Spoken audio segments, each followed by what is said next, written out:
When he was to graduate, that he might not be able to graduate as he is being inducted into the U.S. Army. Fortunately, he was able to graduate and was called to service, called to duty in October of 1941. As it ended up, he was not called, but he was called for what I believe to be a greater service. This nation was at war shortly thereafter. He was assigned by the U.S. Army to the 3rd Armored Division Field Artillery, 391st Battalion, Battery B, 1st Army, where his outstanding and brave service resulted in the eventual promotion to the rank of 1st Lieutenant. His most memorable service, the beaches of Normandy, the invasion of D-Day, fighting with his brothers in arms across all of France, chasing the Germans into Belgium and chasing the Germans back to their homeland. His job, a forward observer. The responsibility, the challenges, the great stress, the fear, the horror that he witnessed, his bravery. He did what he was asked to do. He was wounded twice, awarded the Purple Heart with Oak Leaf Cluster, a Bronze Star for bravery. His honorable discharge came in 1946, so he was in service of his country the entire length of World War II. He returned home and began a 38-year teaching career, 32 of those in the Garfield Heights City Schools. He married his lovely wife, a gifted teacher, a Jennings Scholar, Ann Thornton. She too taught in Garfield Heights. They enjoyed life together, their home, nature, traveling, and bird watchers. In 1962, they made the decision to build their home in Brecksville. His life changed dramatically in 2017 as his greatest love in life passed on to heaven. He didn't keep his service to his country a secret, but I will tell you, rarely did he speak of his service. His job was done. It was time to come home.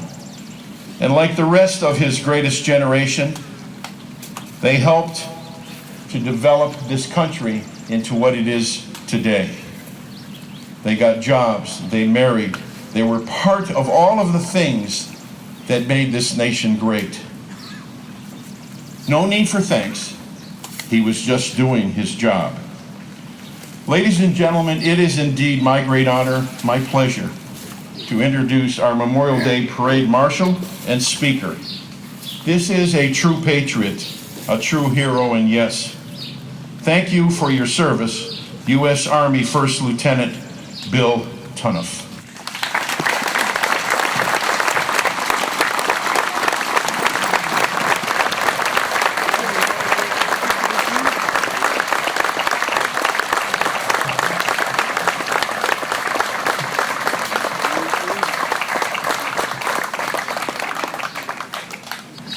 Can you imagine how thrilled and how wonderful this is? Can you imagine it?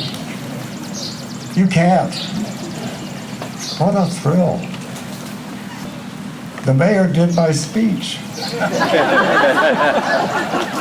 So I don't have much left. I'm going to have to cut some of this out.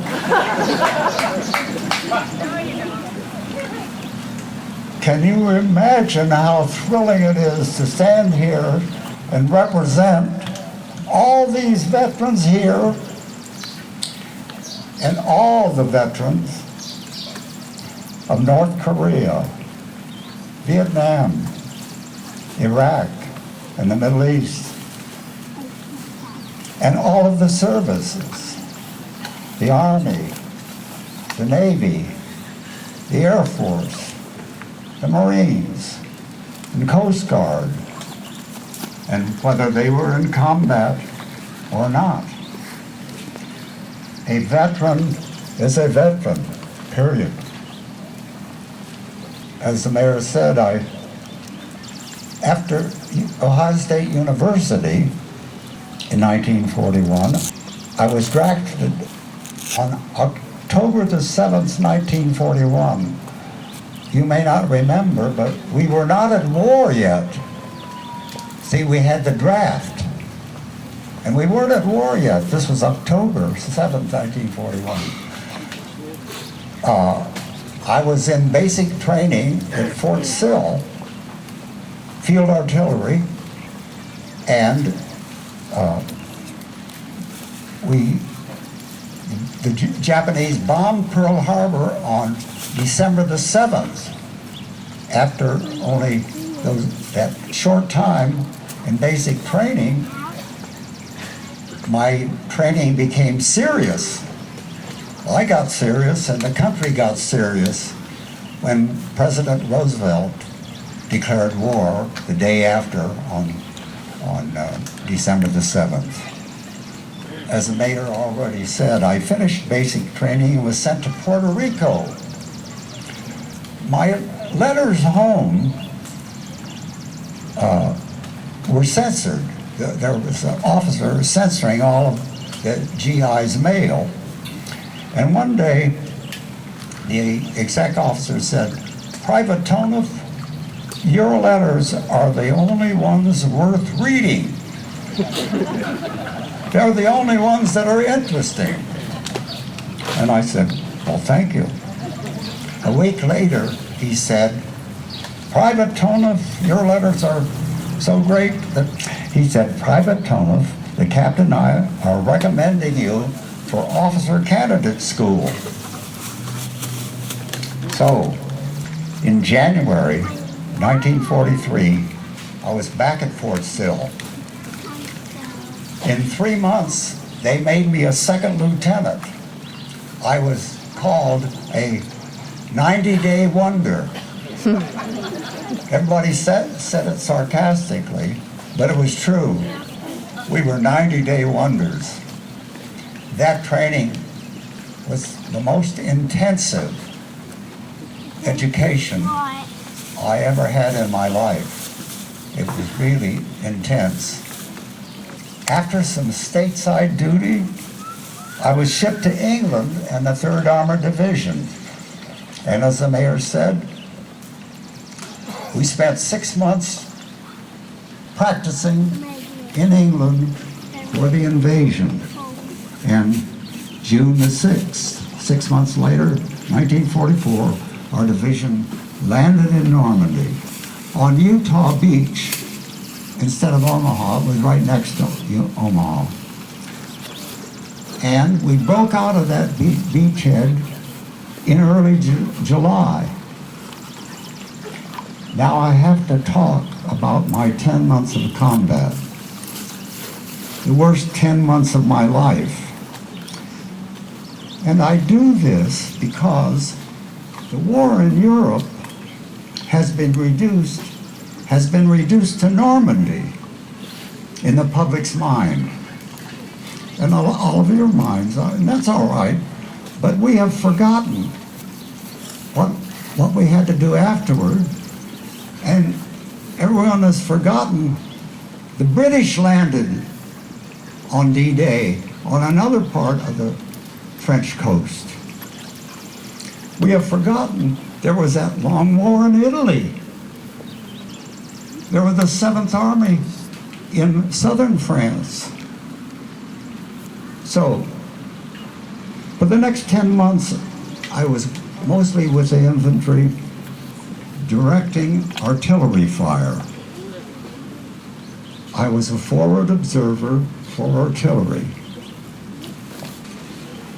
I was most often with the infantry, and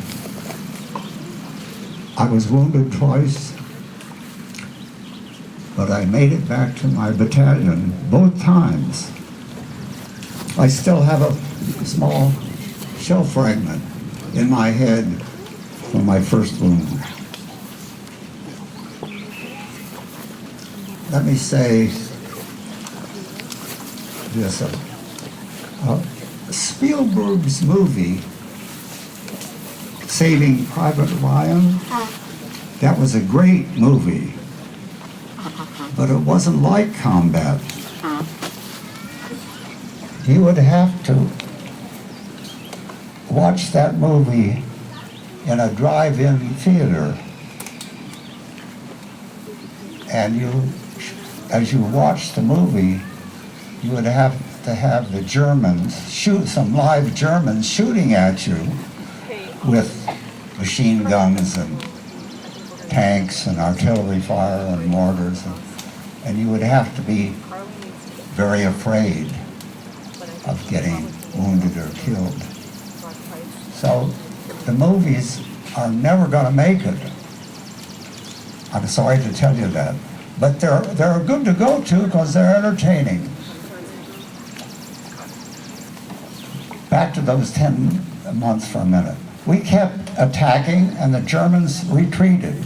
The hedgerows of Normandy were very hard for attacking. We finally began chasing them, and we drove them across France, around Paris, into Belgium, into Germany, across the Rhine, and finally Eisenhower stopped us to let the Russian army take Berlin. So the combat of the Navy, the combat of the Marines and the Air Force, and the Pacific especially, had that combat, and Vietnam especially, had its own brand of hell, its own kind of hell. And not only Vietnam, but all of the other combats in Iraq and so forth. So I survived combat. I survived. I came back, I became a teacher in Garfield Heights.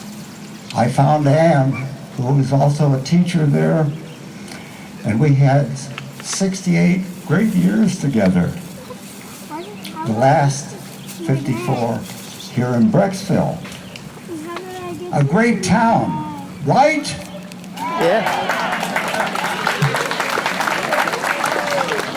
It's a great town, Mayor. It's really a great town.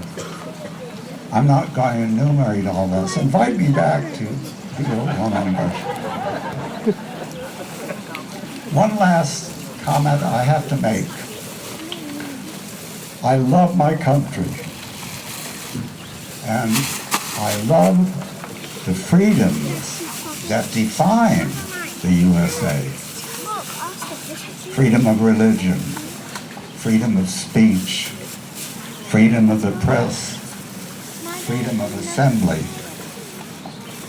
But I worry about freedom of civil disobedience, peaceful protest, and dissent is still patriotic. We can disagree with the protesters, but we must remember that they and you and all of us, we have the right to challenge the government peacefully.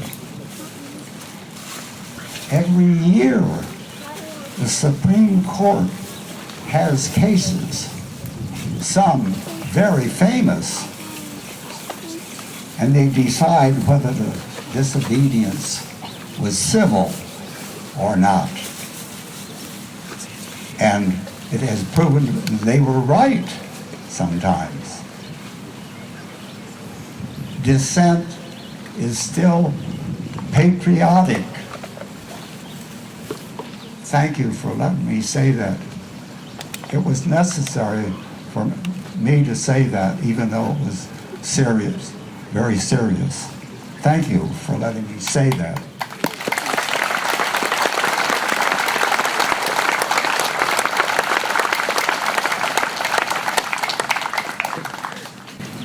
All of us veterans, thank all of you for your tribute.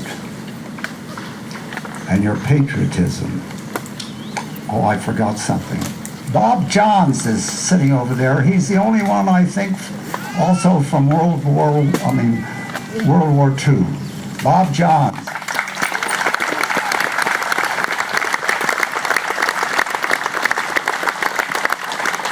Is there anyone else here from World War II? Besides Bob and me. All of us veterans thank all of you for your tribute and your patriotism. Patriotism is still important, and it's still a good word.